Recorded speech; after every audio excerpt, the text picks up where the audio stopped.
All right, Reggie here. I got Matt from Spoken. How's it going, my man? Awesome. We're here in Fort Wayne, Indiana, Dunkin Donuts, throwing some nice coffee and some nice spring water. Nice. Very nice. And on tour with Volbeat and Danko Jones. Man, how's the tour going? Awesome. Every show has been insane. I think every show except 2 shows has been sold out, and there are some huge places that we're playing. So it's like it's been awesome. Plus, no one knows who we are, so it's like we start the night off, and it's a lot of work to be like, hey, here's our band, you know, whatever. Please like our band. It's cool to be on this tour. It's been great. Awesome. You guys have been around for a while now. What was it? About 17 years? 17 years. 1996 is when the band started, and I'm the only original member. So it's flown by in so many ways, and then kind of crawled in other ways. But started the night off. You mentioned earlier, you know, nobody knows who you are for the most part. You've been around for 17 years. Is that kind of a weird feeling? It's a great feeling because we've toured in the Christian market for 16 of those 17 years, and so to be able to be on this tour, a totally different market, brand new record, new label, all this stuff. So we're being marketed like a new band, which is I think important for a band that has been around for so long. And so it's been awesome. It's been a nice breath of fresh air. Yeah, you said new label. This is the new album, Illusion, out in February. A killer album. Thank you. Love it. Appreciate it. It's got that classic Spoken sound with kind of a new kick to it. Yeah. It was important for us, especially because it was 5 years between our self-titled, that was our last release on Tooth and Nail, and then when Illusion came out. So it was important for us to not do the same record over again.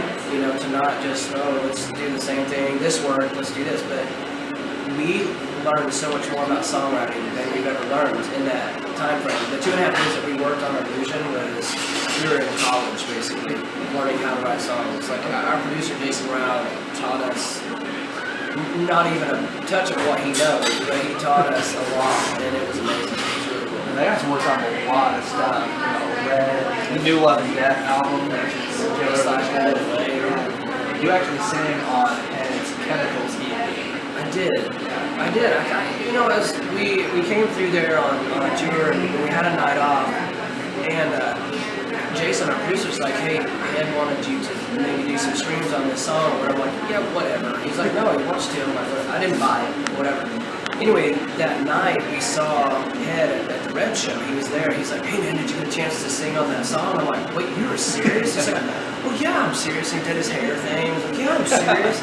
I'm like, dude, I'll do it in the morning. So the next morning, we needed to leave on tour again. So at 8 a.m., I just grabbed a vocal mic in the studio and just did some screams, and that was it. Not thinking it would ever be used, and I don't know, it was on the record, so it's cool. Nice, yeah. I was looking at the track list when I got the EP. I was like, Matt Baird. Yeah. No way. Yeah. I turned it on. I'm like, oh, that's what awesome. I say still. Like, no way. It did happen. So I don't know. Thanks. And the new album, E1 debut. What's it like being on that label? You said you're being kind of marketed as a new band. Yeah. What made you decide to go with E1 over some other labels instead of going with Tooth and Nail again? Well, I mean, we did 3 albums as a, independent label on Newport Beach, California called Metro One on our first 3 records. And then we signed to Tooth and Nail, did 3 records on Tooth and Nail, fulfilled our obligations, and we're like, hey, what's next? I mean, let's see what's going on. Anyway, after about 2 years of being without a label and not sure what we're doing as a band, just touring nonstop, never stopped touring, but always going like, man, we need to do a record. We need to start writing. We need to figure out what we're doing. Get a label involved, or are we going to do it on our own? How are we doing this? Anyway, management started talking with a few different labels and talking to E1, and E1 loved what we have done as a band. They love our work ethic, they love our history, they love the songs that they were starting to hear of the new record. They were all about it. So it made complete sense to go with E1, and the team effort that we're all involved in is for the greater good of building Spoken's fan base. And what are we doing here? It's been nothing but amazing. It's really weird to be in this situation after being a band for so long. A lot of bands, a lot of my peers in bands, they make it 8 years, 10 years, done, maybe 12 if they're lucky, or they take a hiatus for 5 years and decide they want to do a record again. Oh, well, it's whatever, but we've never slowed down. We love music. We love our fans. We love doing what we do, and we don't know anything else. Yeah, and like you said, it was a while in between albums. Yeah. And just last year, I was talking with my buddy Susan Van Dam Litton. I think you guys played with him last year, Nail Driven. Okay. Yeah. And he's like, dude, we're playing with Spoken. I'm like, I was just wondering What's what those going guys on? have been up to. Yeah. And then I got the email, you guys released Illusion. I'm like, yes! Yeah. Yeah, I mean, it's one of those things where it's like with people, like when they, a band doesn't do something for a while, they kind of just, that band's pushed to the back burner. Who's new? Who's next? Whatever. We've never slowed down. Like, we've never stopped touring. We've never come off the road. And so when people are like, wow, I didn't even know you were still around. It's like, well, I mean, just because you stopped following us doesn't mean we needed to stop touring, you know? And that's just how it is. Like, we have to.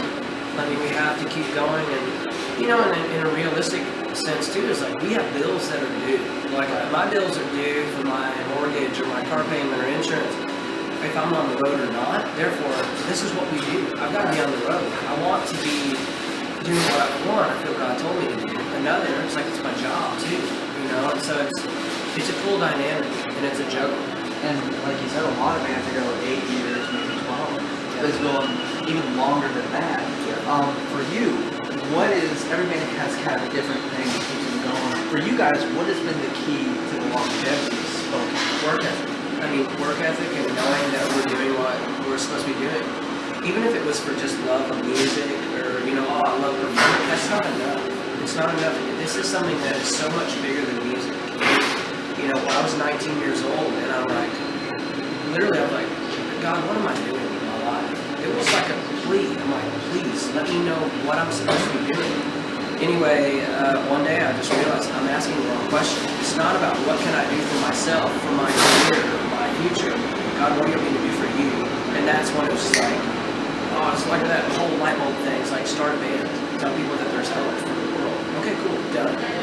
How lucky am I to be able to do that? So that's what has happened. And we've had every reason to quit over the years. Every reason. There's not a reason that exists that we have not gone through. That's the whole thing about persevering. You're supposed to do it. You have to. Ultimately, we'll never have spoken now. Yeah. There's been some ups and downs, obviously, and that's going to happen over the course of the career. There's also been a lot of lineup changes throughout the years.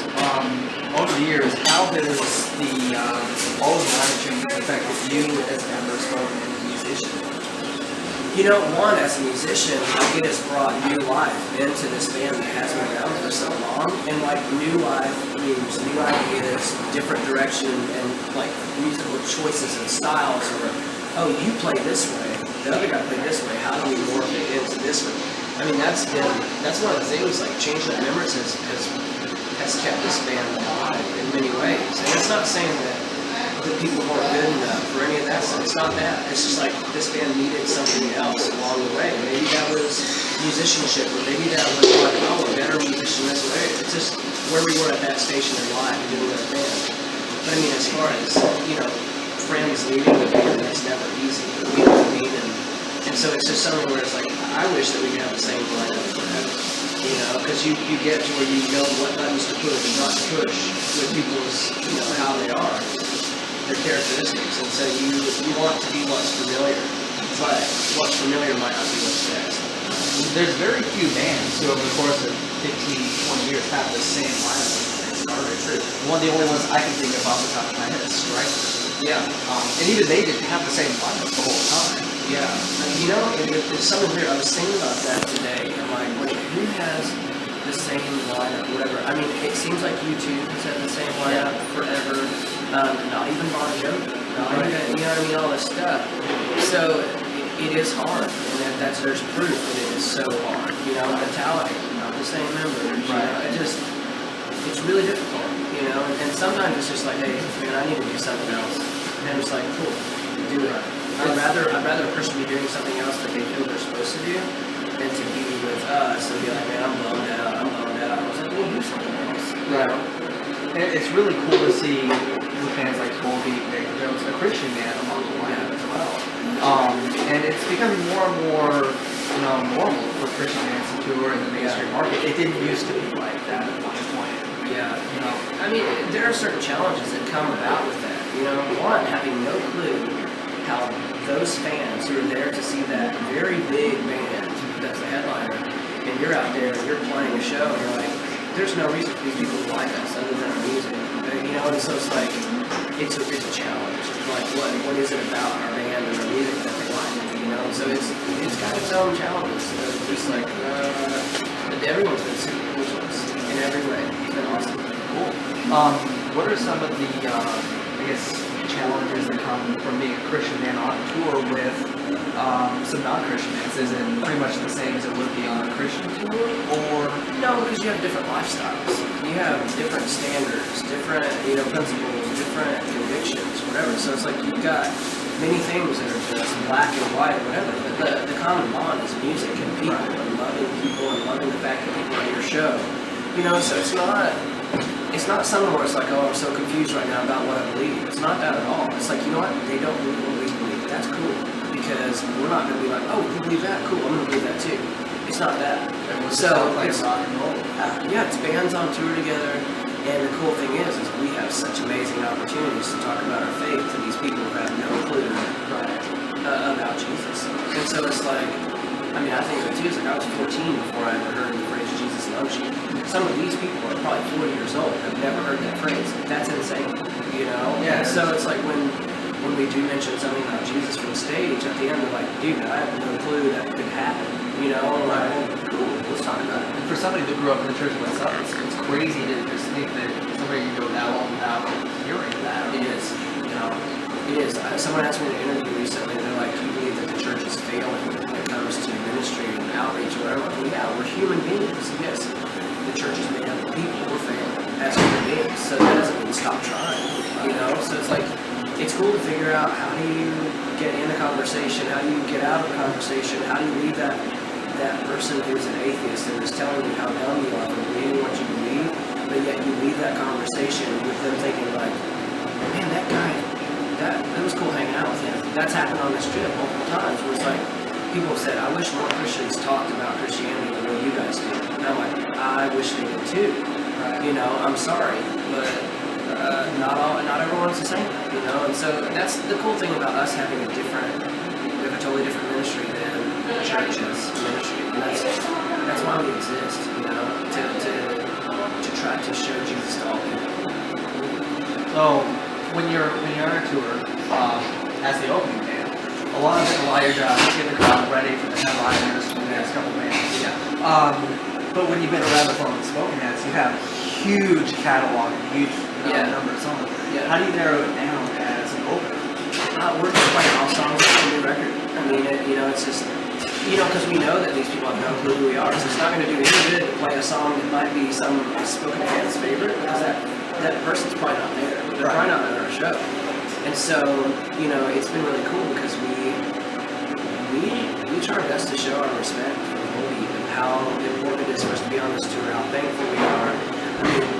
We even make the crowd chant Volbeat in the middle of our set. It's like, it's just, they deserve that.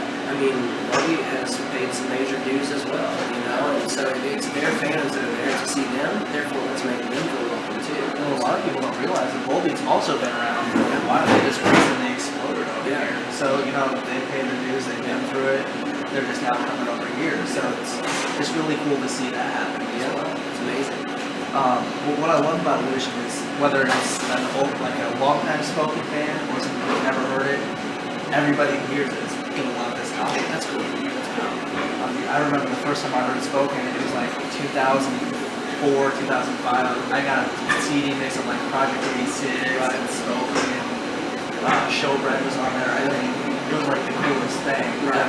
So that was the first time I heard it, guys. It's cool. So yeah, it's really weird how some people, they're like, oh, my dad's a huge fan, so he gave me a CD where you're like, I am so old, It's like, that's cool. Or some people, I've been listening to that since grade school. I'm like, oh, okay, crazy. How old are you now? It's like, well, I graduated college last year. I got a kid. It's like, that's what happens with longevity of a band. It's like, it's really cool, and sometimes you feel so old in so many ways. It's nice, but it's really cool. Personally, I want to thank you for taking the time to talk to me. For sure. I've been a fan for a while now, and I'm glad to see you guys live. You've never seen us? I've never had a chance to see you guys. Hopefully it's not a big letdown. I don't think it will. Appreciate it, man. Spoken tonight, Volbeat, Danko Jones. Check out the tour, guys.